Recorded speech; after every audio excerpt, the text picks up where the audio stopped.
Hi Cobra people, Nick from Acton Custom.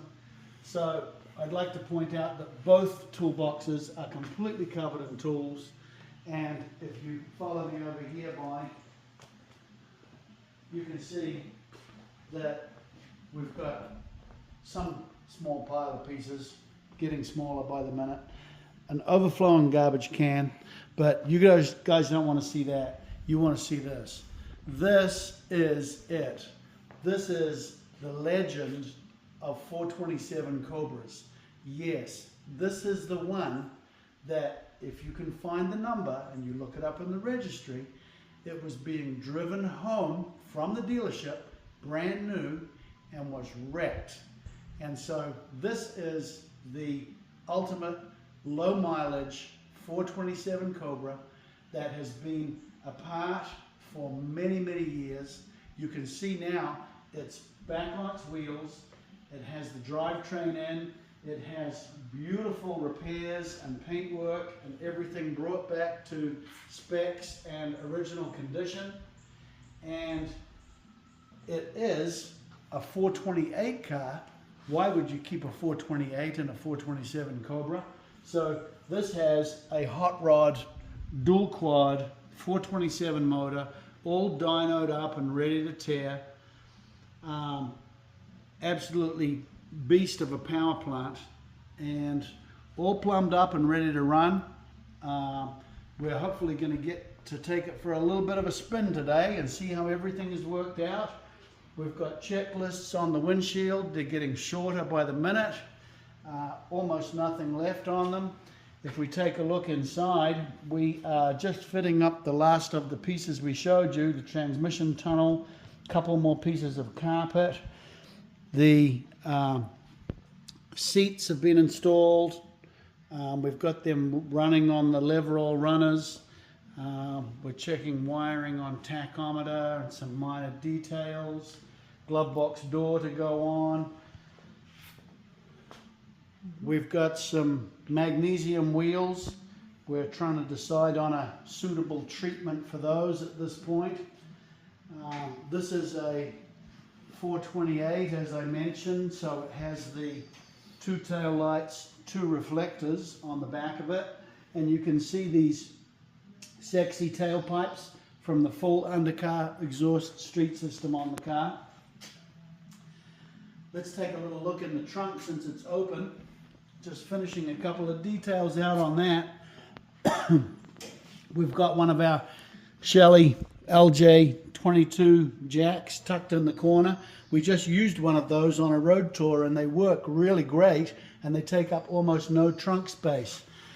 We've got the hardware for holding the roof bows up there, the clip and the butterfly nut at the side, the lifter dot and the strap at the front.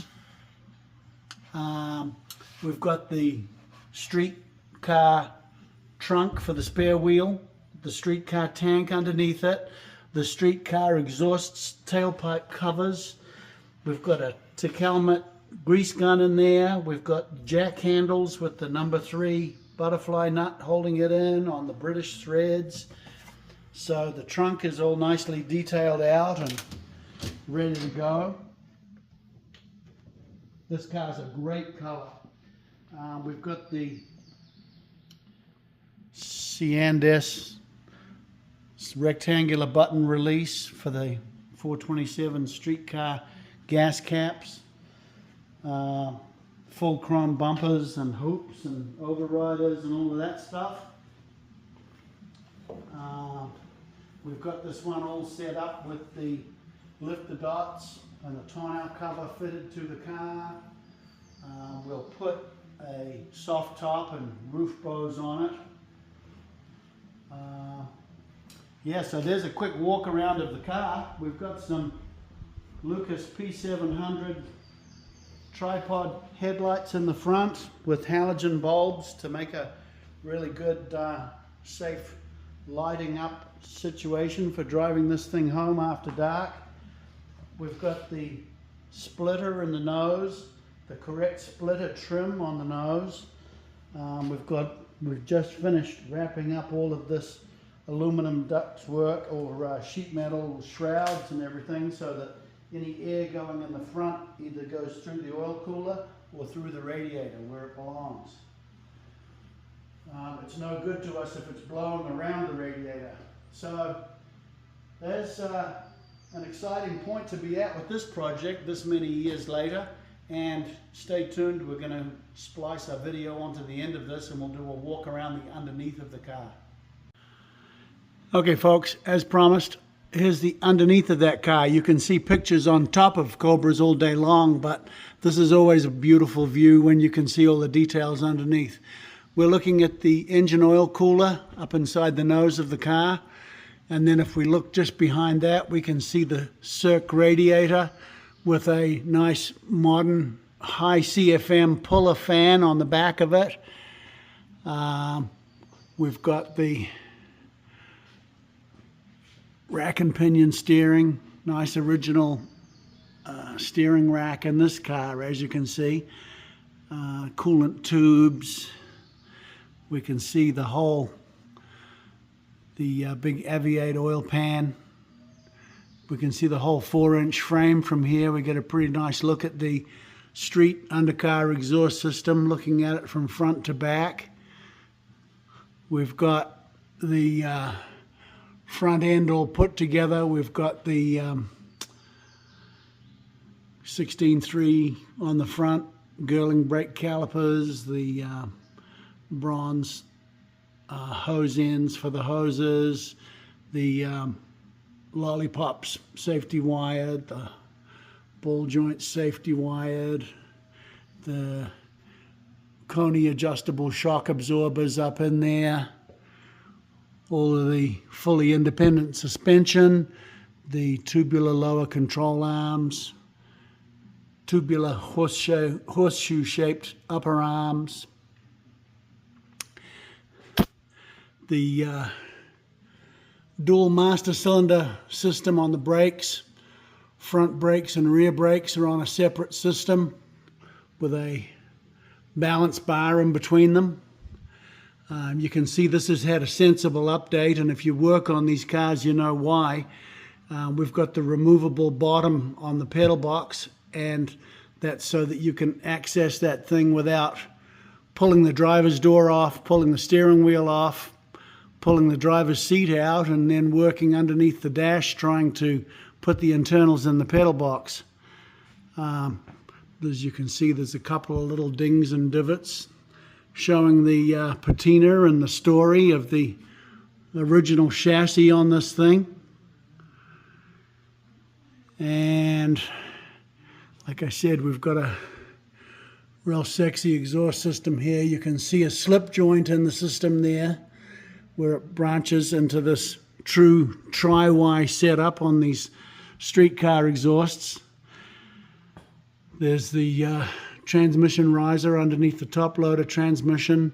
There's the breather tube hanging down from the back of the motor. We've got the 3/8 as used in hypo motors, the 3/8 size fuel line. It's all routed correctly and clipped back in underneath the car. It's got a pretty good bump on it where it goes over the top of the chassis cross member there. So yeah, just some nice details showing you things like the little brake line clips and stuff like that.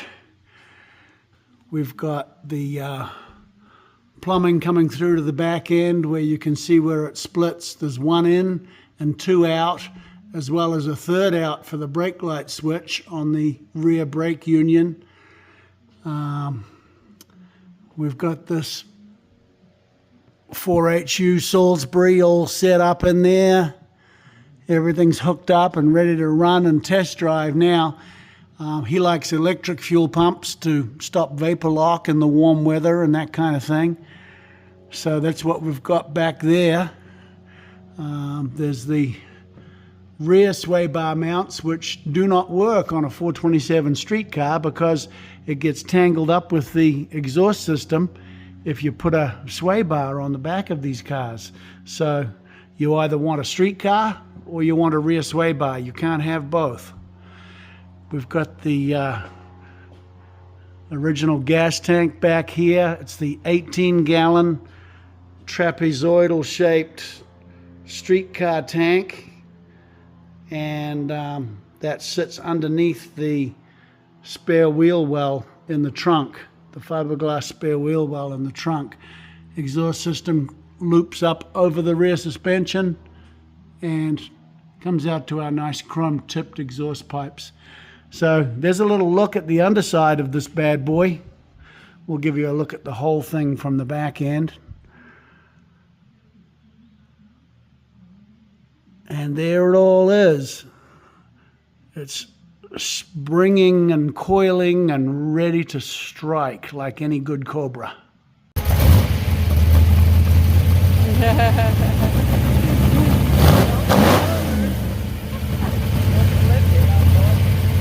Back, you gonna back it in?